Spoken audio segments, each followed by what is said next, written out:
Question number 7 देखेंगे बच्चों। From a point on the ground the angle of elevation of the bottom and top of a transmission tower fixed at the top of a 20 metre high building are 45 and 60। ध्यान से देखेंगे, एक transmission tower है जो 20 metre high building के ऊपर खड़ा है। जो ट्रांसमिशन टावर है वो पहले 20 मीटर हाई बिल्डिंग है, पहले 20 मीटर की बिल्डिंग है, उसके ऊपर ट्रांसमिशन टावर खड़ा है, ये टावर है। अब ग्राउंड पर किसी पॉइंट से, ग्राउंड पर कोई पॉइंट है, ये एक पॉइंट है, इससे नाप रहे हैं, इससे एंगल मेजर कर रहे हैं। तो ये जो यहां से इस पॉइंट से मेजर कर रहे हैं, तो इसके सामने जो सीधी लाइन जा रही है वो क्या होगी, वो हमारी हॉरिजॉन्टल लाइन होगी। अब वो कहता है, दोबारा, from a point on the ground, ground पर एक पॉइंट से अभी थोड़ी देर में करते हैं, 1 मिनट रुको ना। From a point on the ground the angle of elevation of the bottom and top of the transmission tower, transmission tower के टॉप का, ट्रांसमिशन टावर के टॉप का इस पॉइंट से और बॉटम का एंगल ऑफ एलिवेशन कितना कितना दिया हो, 45 एंड 60। अब पहले क्या बोला हुआ है, पहले बॉटम बोला है, पहले बॉटम फिर टॉप, और एंगल पहले 45 फिर 60। तो जो पहले बोला था उसका पहला एंगल होता है, बाद वाले का बाद वाला होता है। यानी पहले बॉटम बोला, यानी हॉरिजॉन्टल लाइन से बॉटम तक, बॉटम ये है, ट्रांसमिशन टावर ये है, तो इसका टॉप ये होगा और बॉटम ये होगा।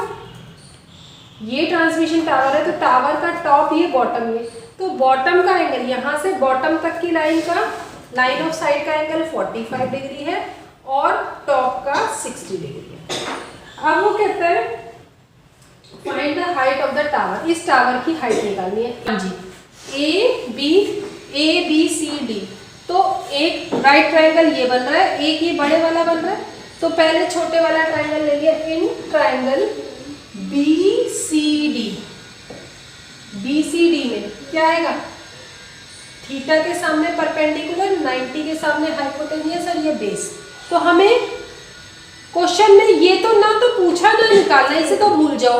अब क्वेश्चन में इसको लेंगे, क्यों, क्योंकि ये जो बेस है ना बच्चों, अब कई बार बच्चों का क्वेश्चन आता है दीदी हमने इसमें हाइपोटेनियस क्यों नहीं लिया। अब बच्चों का डाउट ये होता है कि गिवन तो परपेंडिकुलर था, अब उसके साथ हम बेस भी ले सकते थे, हाइपोटेनियस भी ले सकते थे। परपेंडिकुलर के साथ हम बेस भी से ले सकते थे, हाइपोटेनियस भी, तो हम बेस क्यों ले रहे हैं, हाइपोटेनियस क्यों नहीं ले रहे। बच्चों जो चीज दोनों ट्रायंगल में कॉमन हो ना, अब हमारे पास ऑप्शन है हम हाइपोटेनियस लें या बेस लें। बेस दोनों ट्रायंगल्स में आ रहा है, इसमें भी यही बेस है और इस वाले में भी यही बेस है, तो जो कॉमन चीज हो वो वाली लेनी पड़ती है ताकि हम एक में से वैल्यू दूसरे में निकाल के पुट कर सके। तो हाइपोटेनियस पूछा भी नहीं है निकालना। हाँ जी, दोबारा बोलो।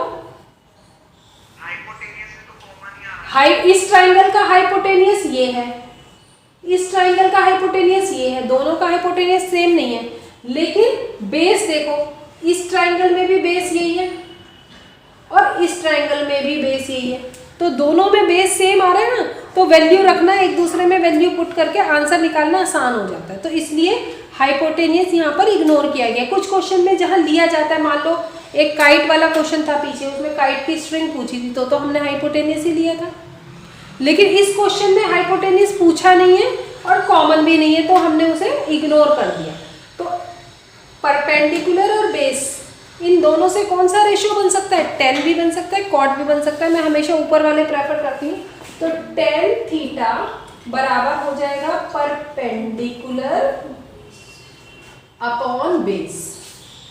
tan थीटा कितना है इस वाले ट्रायंगल का, इसका तो केवल 45 है ना, इस वाले ट्रायंगल का तो केवल 45 है, तो 45 परपेंडिकुलर थीटा के सामने BC, और बेस क्या है, इसको जो कॉमन है, ये जो इसमें आ रहा है वो x मान लिया हमने, CD।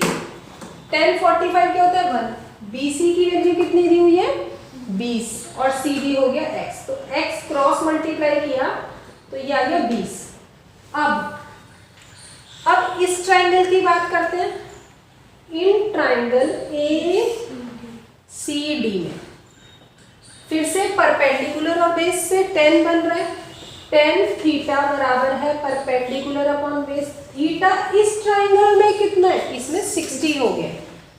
परपेंडिकुलर क्या है? ध्यान से समझो, परपेंडिकुलर है AC और बेस है CD। tan 60 की वैल्यू हमें लर्न होनी चाहिए, √3 होती है। बच्चों AC इसे x माना तो इसे y मान लो, ये x है ये y है, तो AC की वैल्यू 20y होगी या 20 प्लस y होगी? AC की वैल्यू 20y होगी या 20 प्लस y? प्लस होगी, और ये आ जाएगा x। क्रॉस मल्टीप्लाई किया x √3 20 प्लस y ये आ गया। अब x की वैल्यू इसमें पुट कर दें। Putting x is equal to 20, ये इक्वेशन फर्स्ट है। इन इक्वेशन ये इसे फर्स्ट मान लो, इसे सेकंड मान लो, तो ये वैल्यू इन इक्वेशन सेकंड में रखी। तो x की जगह हमने 20 रखा, 20 √3 20 जमा y। अब हमें y की वैल्यू निकालनी है, तो ये 20 वहां जाएगा, ध्यान से समझना, 20 √3 20 वहां जाके माइनस हो जाएगा, is equal to y। Common लिया 20 √3 20 कॉमन आ रहा है, तो यहाँ क्या बचेगा? इस 20 √3 को 20 से डिवाइड किया √3, इस पूरे को डिवाइड किया -1। अब एक ऑप्शन है, आप यहीं तक आंसर निकाल के छोड़ दें, आपको नहीं पता बुक में क्या आंसर है। लेकिन अगर MCQ का क्वेश्चन है या हमारे पास इतना टाइम है कि हम लास्ट भी सॉल्व कर सकते हैं, तो इसकी वैल्यू रखो। √3 की जगह 1.732 -1, तो 20 1.732 में से 1 माइनस होगा तो 0.732 बचेगा। इसमें से 1 माइनस होगा तो ये बचेगा। अभी ने मल्टीप्लाई किया, 2 2 ज़ा 4, 2 3 ज़ा 6, 2 7 ज़ा 14, 100 इसका, और 3 के बाद डेसिमल लगाया तो ये आ गया। यानी टावर की हाइट 14.64 सेंटीमीटर आ गई। कंप्लीट करेंगे क्वेश्चन, ध्यान से चेक करेंगे।